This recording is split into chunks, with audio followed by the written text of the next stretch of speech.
যার কারণে পহেলা বৈশাখ উদযাপন করা আমার আপনার জন্য হারাম। কয় কারণে মনে রাখতে হবে, 4 কারণে পহেলা বৈশাখ উদযাপন করা আমার আপনার জন্য হারাম। মনে থাকবে তো ইনশাআল্লাহ? 1 নম্বর কারণ হইল সূর্য পূজা করা। 1 নম্বর কারণ কি? সূর্য পূজা করা। 2 নম্বর নারী পুরুষের অবাধ মেলামেশা।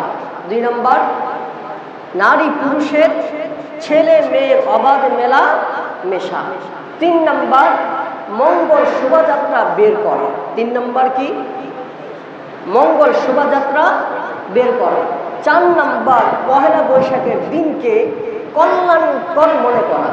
পহেলা বৈশাখের দিনকে কি মনে করা?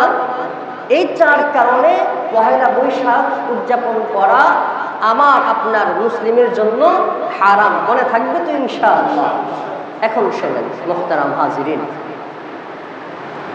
1 নম্বর যেই কারণে আমরা পহেলা বৈশাখ উদযাপন করা হারাম বলি, ওই 1 নম্বর কারণ হলো সূর্যকে পূজা করা। পহেলা বৈশাখের দিন সুবহে সাদিকের সময় ঢাকা বিশ্ববিদ্যালয় থেকে অনেক ছেলে মেয়েরা অমনার বটমূলে যায় দাঁড়ায় থাকে সূর্য কখন উঠবে এর অপেক্ষায়। সূর্য কখন উঠবে এর অপেক্ষায় দাঁড়িয়ে থাকে। সুবহে সাদিকের পূর্বে যায় কোথায়? রমনার বটমূলে। সূর্যের আলো আসবে আর আলোর অপেক্ষায় থাকবে। এটা কোথা থেকে আসছে? আরো হাজার হাজার বছর পূর্বে হযরত সুলাইমান আলাইহিস সালামের ঘটনা আপনারা জানেন। সুলাইমান বিলকিস রানীর ঘটনা আপনারা জানেন না? হুদহুদ নামক একটা পাখি ছিল না, যেই পাখি দিয়া সুলাইমান আলাইহিস সালাম বিলকিস রানীর সমস্ত কর্মকাণ্ড জানতো। হ্যাঁ, আচ্ছা, হুদহুদ হলো একটা পাখির জাতির নাম। হুদহুদ নামটা হলো পাখিদের একটা জাতির নাম। যেই পাখিটা ছিল, যেই পাখিটা দিয়া সংবাদ জানতেন, সবকিছু কর্মকাণ্ড জানতেন, ওই পাখিটির নাম হলো আংফির। কি নাম? আংফির। কি নাম বলেন সবাই? হুদহুদ পাখি জাতির একটা পাখির নাম হলো আংফির। যেই আংফির নামক পাখিটা দিয়া হযরত সুলাইমান আলাইহিস সালাম বিলকিস রানীর সমস্ত কর্মকাণ্ড জানতেন। হযরত সুলাইমান আলাইহিস সালাম আংফির নামক পাখিটাকে পাঠাইলেন বিলকিস রানীর কাছে যে তারা কোন অবস্থায় আছে দেখে আসো। হযরত সুলাইমান আলাইহিস সালামের সংবাদ বাহক আংফির নামক পাখিটা সুলাইমান আলাইহিস সালামের কাছে আসার পর সংবাদ দিলেন। সূরা নামলের 24 নম্বর আয়াতে আল্লাহ তাআলা সুন্দর করে বর্ণনা দিয়েছেন, ওয়াজাতুহা ওয়া কওমাহা ইয়াসজুদুনা লিশ-শামসি মিন দুনিল্লাহ ওয়া যায়্যানা লাহুমুশ শাইতানু আ'মালাহুম ফাসাদ্দাকুম আনিস সাবিল ফাহুম লা ইয়াহতাদুন। পাখিটা বলতেছে, হে মালিক, ওয়াজাতুহা ওয়া কওমাহা, ওয়াজাতুহা আমি বিলকিস রানীকে, ওয়া কওমাহা এবং তার সৈন্যদেরকে, তার সঙ্গী সাথীদেরকে পাইলাম এমন অবস্থায় ইয়াসজুদুনা লিশ-শামসি তারা সূর্যের পূজা করতেছে। নাউযু বিল্লাহ। বলেন, সুবহে সাদিকের সময় সূর্য উঠতেছে, এই সূর্যের পূজা করতেছে। আল্লাহ তাআলা বলেন, এই যে সূর্যের পূজা করে সুবহে সাদিকের সময় বিলকিস রানী এবং তার সৈন্যরা দাঁড়িয়ে থাকে, কখন সূর্য উঠবে, সূর্যকে যখন দেখবে তখন সূর্যের সেজদা করবে, সূর্যকে পূজা করবে, আর এর মাধ্যমে তারা নিজেদের আকীদা লালন করে সারা দিন ভালো যাবে। নাউযুবিল্লাহ। তারা দিন শুরু করে সূর্যের পূজার মাধ্যমে। আল্লাহ তাআলা বলেন, ওয়াযায়্যানা লাহুমুশ শাইতানু আ'মালাহুম এই কর্মকাণ্ডকে তাদের মাথায় ঢুকিয়েছে কে? যে ঢুকিয়েছে সে হলো শয়তান। যায়্যানা লাহুমুশ শাইতানু আ'মালাহুম, শয়তান এই কাজটাকে তাদের কাছে সুন্দর সুমনীয় করে সাজিয়েছেন। নাউযুবিল্লাহ। তাহলে বলেন তো সূর্যের অপেক্ষায় থাকতো কারা? রানী বিলকিস এবং বিলকিসের সৈন্যরা, বিলকিসের কওমরা সূর্যের অপেক্ষায় থাকতো। সুবহে সাদিকের সময় সূর্য উঠতো আর পূজা করত আর চিন্তা করত সারা দিন আমার ভালো কাটবে। দিন শুরু করত সূর্যের পূজা দিয়ে। কারা বলেন? রানী বিলকিস এবং তার সম্প্রদায়ের লোকেরা। তো আজকে রমনার বটমূলে সূর্যের অপেক্ষায় থাকে কারা? এক শ্রেণীর বুদ্ধিজীবী এবং তার সৈন্যরা, তার সঙ্গী সাথী, তার অনুসারীরা এই রানী বিলকিসের উত্তরসূরি হয়ে তারা রমনার বটমূলে সূর্যের অপেক্ষায় থাকে। অথচ সূর্যের অপেক্ষায় থাকা, আলোর অপেক্ষায় অপেক্ষিত হওয়া, এটা একদম হারাম, বিলকুল হারাম, বিলকুল হারাম। মনে থাকবে তো ইনশাআল্লাহ। 2 নম্বর কারণ হলো নারী পুরুষের অবাধে মেলামেশা। নারী পুরুষের অবাধে মেলামেশা। বলেন তো নারী পুরুষ এই যে আগামী সোমবার একসাথে র্যালি করবে, মঙ্গল শোভাযাত্রা করবে, এরা কি হাতে হাত মোজা, পায়ে পা মোজা এবং চেহারা ঢেকে পর্দা করে না পর্দা থেকে বের হয়ে? পর্দা থেকে বের হয়। আর এই অবাধে মেলামেশা ইসলামে জায়েজ না না জায়েজ? হারাম না হালাল? হারাম। মুহতারাম হাজিরিন, আল্লাহ রাব্বুল আলামিন বলেন, ইন্নাল্লাযীনা ইউহিব্বুনা আন তাশিআল ফাহিশা ফিল্লাযীনা আমানু লাহুম আযাবুন আলীম ফিদ দুনিয়া ওয়াল আখিরাহ। আল্লাহ তাআলা বলে দিয়েছেন, ইন্নাল্লাযীনা ইউহিব্বুনা আন তাশিআল ফাহিশা, দুনিয়ার ইমানদারদের মাঝে যারা চায় অশ্লীলতা, বেহায়াপনা, অবাধে মেলামেশা ছড়িয়ে যাক, লাহুম আযাবুন আলীম, তাদের জন্য যন্ত্রণাদায়ক শাস্তি রয়েছে। নাউযুবিল্লাহ। আল্লাহ তাআলা বলেন ফিদ দুনিয়া ওয়াল আখিরাহ, দুনিয়া এবং আখিরাতে। দুনিয়া এবং যারাই চায় দুনিয়ার মধ্যে অশ্লীলতা, বেহায়াপনা, অবাধে মেলামেশা নারী পুরুষের ছড়িয়ে ছিটিয়ে যাক, এদের জন্য যন্ত্রণাদায়ক শাস্তি দুনিয়াতেও রয়েছে, আখিরাতেও রয়েছে। বলেন কে? আল্লাহ তাআলা বলেন। বুখারী শরীফের 893 নম্বর হাদিসের বর্ণনা এসেছে, কুল্লুকুম রাঈন ওয়া কুল্লুকুম মাসউলুন আন রাইয়াতিহি। দুনিয়ার মধ্যে প্রত্যেকটা মানুষ দায়িত্বশীল, তার দায়িত্ব সম্পর্কে জিজ্ঞাসা করা হবে। আল ইমাম রাইয়াতিহি, একজন ইমাম, একজন নেতা দায়িত্বশীল তার সমাজের ব্যাপারে, তার সমাজের প্রত্যেকটা মানুষের ব্যাপারে তাকে জিজ্ঞাসিত হতে হবে। একজন মেম্বার, চেয়ারম্যান, একজন এমপি, মন্ত্রী, প্রত্যেকে নিজ স্থান থেকে দায়িত্বশীল, তার অধীনস্থ সমস্ত মানুষদের ব্যাপারে জিজ্ঞাসিত হবে। মুহতারাম হাজিরিন, আল্লাহর হাবিব বলেন, আর-রাজুলু ফি আহলি বাইতিহি রাঈন, প্রত্যেকটা পুরুষ তার পরিবারের ব্যাপারে দায়িত্বশীল, তার পরিবারের ব্যাপারে জিজ্ঞাসা করা হবে তাকে। একজন স্বামীর অবর্তমানে একজন স্ত্রী তার ফ্যামিলি মেম্বারকে দেখে রাখা এবং স্বামীর অবর্তমানে স্বামীর যে ঘর বাড়ি, মাল সামানা, এই সমস্ত কিছু দেখভাল করার ব্যাপারেও দায়িত্বশীল।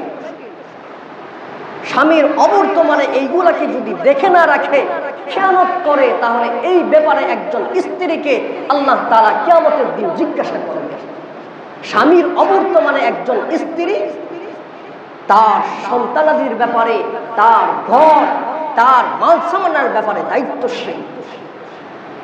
সমাজের চরম বাস্তবতা হলো একজন মার কারণে একজন সন্তান বেশি নষ্ট হয়ে যায়। সমাজের চরম বাস্তবতা হলো অনেক মার কারণে অনেক মেয়ের ঘর সংসার নষ্ট হয়ে যায়। কি বলেন, ঠিক না ঠিক? মার কূটনীতিকের কারণে ঘর সংসার টিকে না, নষ্ট হয়ে যায়। মুহতারাম হাজরিন, এই ব্যাপারে আল্লাহ তাআলার কাছে কাঠগড়ায় দাঁড়াতে হবে। এই ব্যাপারেও সে জিজ্ঞাসিত হবে। মুহতারাম হাজরিন, তাহলে প্রত্যেকটা মানুষ প্রত্যেকের জায়গা থেকে দায়িত্বশীল, তার দায়িত্ব সম্পর্কে তাকে জিজ্ঞাসা করা হবে। একজন মালিকের অবর্তমানে একজন কর্মচারী মালিকের সব কিছু দেখভাল করবে, এটা তার দায়িত্ব। এই দায়িত্ব সম্পর্কে সে জিজ্ঞাসিত হবে। আপনার দোকানে একজন কর্মচারী রেখেছেন বা আপনি কর্মচারী, আপনার মালিকের অবর্তমানে সব কিছু দেখভাল করার দায়িত্ব আপনার। এই দায়িত্ব সম্পর্কে তার কাছেও আপনি জিজ্ঞাসিত হবেন। কিয়ামতের ময়দানে আল্লাহ তাআলার কাছেও জিজ্ঞাসিত হবেন। হোক আপনার মালিক একজন ইহুদি, হোক আপনার মালিক একজন হিন্দু, হোক আপনার মালিক একজন খ্রিস্টান, হোক আপনার মালিক একজন মুসলিম, প্রত্যেক মানুষ প্রত্যেকের নিজ স্থান থেকে দায়িত্বশীল, তার দায়িত্বের ব্যাপারে আল্লাহ তাআলার কাছে জিজ্ঞাসিত হবে। মুহতারাম হাজিরিন, আল্লাহ রাব্বুল আলামিনের হাবিব সাল্লাল্লাহু আলাইহি ওয়াসাল্লাম বলেন, তিনটা মানুষ কাল কিয়ামতের ময়দানে জাহান্নামে যাবে। কয়জন মানুষ বা তিন শ্রেণীর মানুষ জাহান্নামে যাবে। এক নাম্বার, যারা শরাব পান করে। যারা কি পান করে? সব সময় শরাব পান করে। দুই নাম্বার, মা বাবার অবাধ্য সন্তান, মা বাবার অবাধ্য সন্তান। তিন নাম্বার, দায়ুস ব্যক্তি। তিন নাম্বার, দায়ুস ব্যক্তি। এই তিন শ্রেণীর মানুষ আল্লাহ তাআলা কাল কিয়ামতের ময়দানে বিনা হিসাবে জাহান্নামে দিবেন। নাউযুবিল্লাহ। দায়ুসের ব্যাপারে আল্লাহ রাব্বুল আলামিনের হাবিব সাল্লাল্লাহু আলাইহি ওয়াসাল্লাম সংজ্ঞা দিয়েছেন যে দায়ুস ব্যক্তি তার পরিবারের সমস্ত মানুষকে অশ্লীলতায়, জিনা, ব্যভিচারে লিপ্ত করে দেয়। নাউযুবিল্লাহ। জিনা, ব্যভিচারে লিপ্ত করে দেয়। ইউগুল্লু অর্থাৎ পর্দাহীনতায় চলতেছে ফিরতেছে, এটা স্বীকৃতি দিচ্ছে, বাধা দিচ্ছে না। ইউকিরু, স্বীকৃতি দিল। সে যেভাবে মনে চায় চলতেছে, সন্তান যেভাবে মনে চায় চলতেছে, পর্দাহীনতায় চলতেছে, জিনা ব্যভিচারে লিপ্ত হচ্ছে, বউ পর্দা করতেছে না, এইগুলার কোনো পরোয়া করে না। ইউকিরু, স্বীকৃতি দেয়। এই যে স্বীকৃতি দেয়, তার ব্যাপারে আল্লাহর হাবিব সাল্লাল্লাহু আলাইহি ওয়াসাল্লাম বলেন, সে তার সন্তানকে, তার মেয়েকে, তার ছেলেকে, তার স্ত্রীকে জিনা ব্যভিচারে নিজে স্বয়ং লিপ্ত করে দিল। আর এই মানুষকে আল্লাহ তাআলা কিয়ামতের দিন বিনা হিসাবে জাহান্নামে দিবেন। নাউযুবিল্লাহ। আমার বোন, আমার সন্তান আগামী পহেলা বৈশাখে পুরুষের সাথে পর্দাহীনভাবে অবাধে মেলামেশা করবেন, এটার ব্যবস্থা আপনি করে দিচ্ছেন। আপনি বাধা দিচ্ছেন না, আপনি তো দায়ুস। আপনি দায়ুস, আপনার কোনো হিসাব হবে না, বিনা হিসাবে জাহান্নামে যাবেন। নাউযুবিল্লাহ, নাউযুবিল্লাহ। তিন নম্বর যে কারণ, সেই কারণ হলো মঙ্গল শোভাযাত্রা, রেলি বের করা, বিভিন্ন পেঁচা, বিভিন্ন পাখি, বিভিন্ন মানুষের রূপ সৃষ্টি করে তৈরি করে রেলি বের করা হয়। এটা নাকি মঙ্গল শোভাযাত্রা। এটা কি ভাই? মঙ্গল শোভাযাত্রা। বলেন তো, ইসলামে আঁকা, ছবি নির্মাণ করা, মূর্তি বানানো, এটা হালাল না হারাম? হারাম। আল্লাহ রাব্বুল আলামিন বলেন, ফাজতানিবু রিজসা মিনাল আওসানি ওয়াজতানিবু কওলাজ জুর। ফাজতানিবু রিজসা মিনাল আওসান। আওসান বলা হয় সমস্ত মূর্তিকে। আল্লাহ তাআলা বলেন, ফাজতানিবু ইজতানিবু রিজসা মিনাল আওসান, সমস্ত মূর্তি থেকে তোমরা বিরত থাকো, মূর্তির পূজা থেকে তোমরা বিরত থাকো। সমস্ত মূর্তির পূজা থেকে, মূর্তির পিছনে হাঁটা থেকে বিরত থাকতে বলেছেন কে? আল্লাহ রাব্বুল আলামিন। হযরত ওমর ইবনে খাত্তাব রাদিয়াল্লাহু তাআলা আনহু বলেন, ইজতানিবু ফি আ'দাইল্লাহি ঈদহিম। হে দুনিয়ার মানুষ, হে দুনিয়ার উম্মতেরা, হে দুনিয়ার ঈমানদাররা, ইজতানিবু আ'দা আল্লাহি ফি ঈদহিম। আল্লাহ তাআলার সমস্ত শত্রুদের আনন্দ উৎসব থেকে তোমরা বিরত থাকো। তাহলে হযরত ওমর রাদিয়াল্লাহু তাআলা আনহু কি বলেন? আল্লাহ রাব্বুল আলামিন কি বললেন? মনে থাকবে তো ইনশাআল্লাহ। তাহলে এই মূর্তি তৈরি করবো না, মূর্তির পিছনে হাঁটবো। মূর্তির পিছনে হাঁটা মানে কি? মূর্তিকে সমর্থন করা। তাহলে 3 নাম্বার কারণ হলো মঙ্গল শোভাযাত্রা বের করা। এটা সাথে ইসলামের আদৌ কোনো সম্পর্ক নাই। এটা আমরা তৈরিও করতে পারি না, তার পিছনে আমরা দৌড়াতেও পারি না। বুঝে আসছে ইনশাআল্লাহ। 4 নাম্বার, পহেলা বৈশাখকে আমরা মনে করি, পহেলা বৈশাখকে কিছু কিছু ইমানদাররা, বাংলাদেশের কিছু কিছু মানুষরা মনে করে পহেলা বৈশাখ উদযাপন করলে কি হয়? কল্যাণ বয়ে আনে। সারা বছর কি হবে? মঙ্গল হবে। কি হবে? নাউযুবিল্লাহ, বলেন না। মুহতারাম হাজির, এই যে আকীদা, পহেলা বৈশাখ উদযাপন করলে মঙ্গল আসবে, মঙ্গল আসবে। বলেন তো কল্যাণ মঙ্গলের মালিক কে? বলেন। আল্লাহ রাব্বুল আলামিন বলেন সূরা আলে ইমরানের মধ্যে, কুলিল্লাহুম্মা মালিকাল মুলকি তুতিল মুলকা মান তাশা ওয়া তানজিউল মুলকা মিম্মান তাশা ওয়া তুইজ্জু মান তাশা ওয়া তুযিল্লু মান তাশা বিয়াদিকাল খায়র ইন্নাকা আলা কুল্লি শাইইন কাদির। আল্লাহ রাব্বুল আলামিন বলেন, কুল, হে নবীর সমস্ত উম্মতদেরকে জানায় দাও, আল্লাহুম্মা মালিকাল মুলকি, সমস্ত রাজা বাদশাদের মালিক কে? কে? তুতিল মুলকা মান তাশা, দুনিয়ার ক্ষণস্থায়ী রাজত্ব মালিকানা আল্লাহ তাআলা যাকে ইচ্ছা তাকে দেন। কি বলেন? ওয়া তানজিউল মুলকা মিম্মান তাশা, দুনিয়ার ক্ষণস্থায়ী রাজত্ব মালিকানা যাকে ইচ্ছা তার থেকে ছিনিয়ে নেন কে? কে?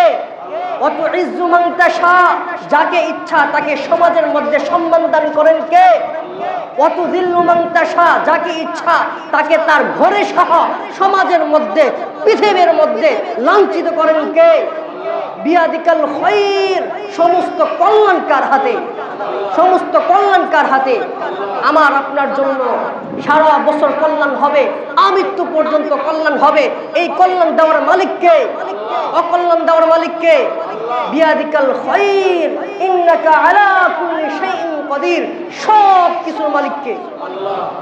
তাহলে পহেলা বৈশাখের মধ্যে আপনি আকীদা পোষণ করতেছেন যে পহেলা বৈশাখ পালন করব তো সারা বছর কল্যাণ আসবে, নাউযুবিল্লাহ। তাহলে 4 কারণে পহেলা বৈশাখ উদযাপন করা হারাম। মনে থাকবে তো ইনশাআল্লাহ? মনে থাকবে তো ইনশাআল্লাহ?